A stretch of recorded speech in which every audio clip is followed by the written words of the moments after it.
Hi there, my name is Jane Johnson. Thanks for joining me today. I wanted to share with you about a topic that I think is very important and that I hope will be helpful to you.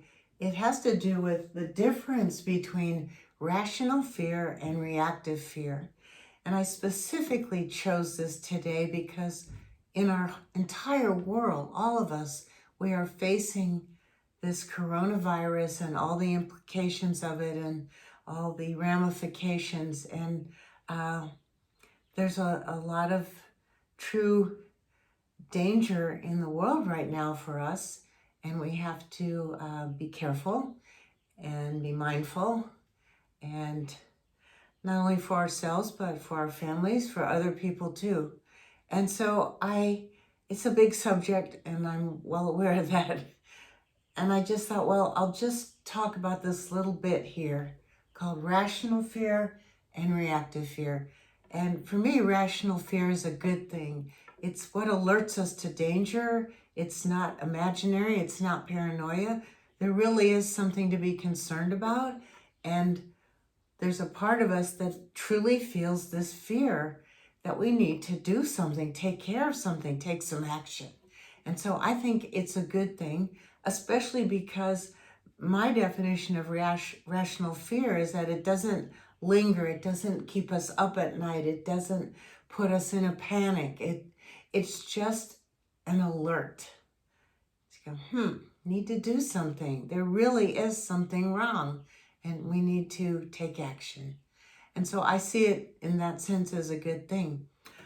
Reactive fear to me is when something from the past is impinging on us, some experience from the past where there was fear, where there was danger, and it's just being triggered. It's not happening right now. It was in the past, but it's being triggered by something in the current environment or in your current awareness.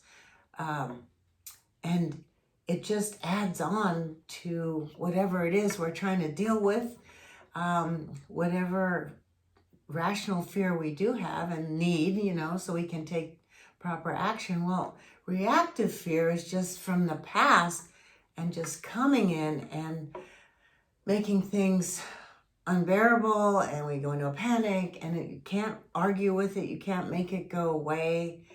You can't tell yourself assurances like everything's going to be okay. I mean, you can, but it's not very effective when fear is coming from past memories. And by that I mean it's not effective to just try to talk yourself out of it. That's the design of the mind itself, is that you can't talk yourself out of it. It's supposed to be there to remind you of something. The subconscious mind has these memories because it's kind of like saying, hey, do you remember what happened before? We don't want that to happen again. That hurt, or that was painful, or that was sad, whatever it is. It's saying, we don't want that to happen again. And we're going to solve that problem by, if anything happens in the current environment that even remotely resembles that from the past, well, all the red flags are going up and the alarms are going off to make sure of, it doesn't happen again. And this is not helpful to us. We have good minds, we have intelligence, we know what to do. We don't need this monster, trying to scare us out of our wits so that we can't do what we really need to do. We know we need to do in the current environment.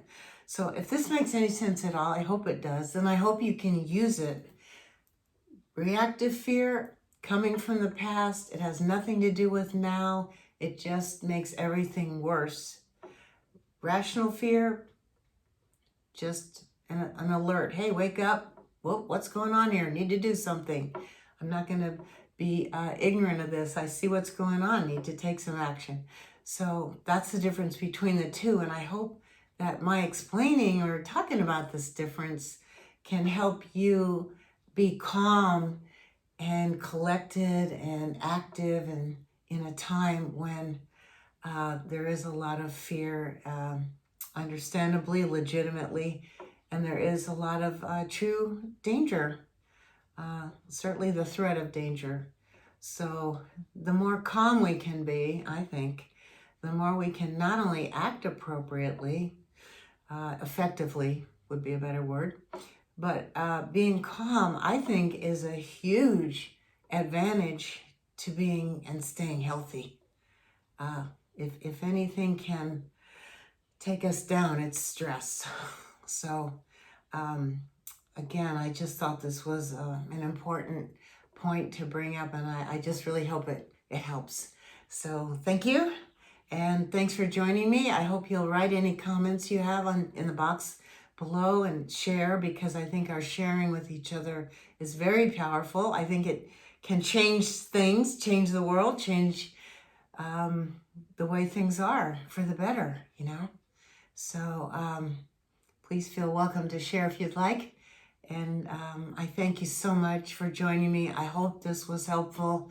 I wish you all best of health and happiness.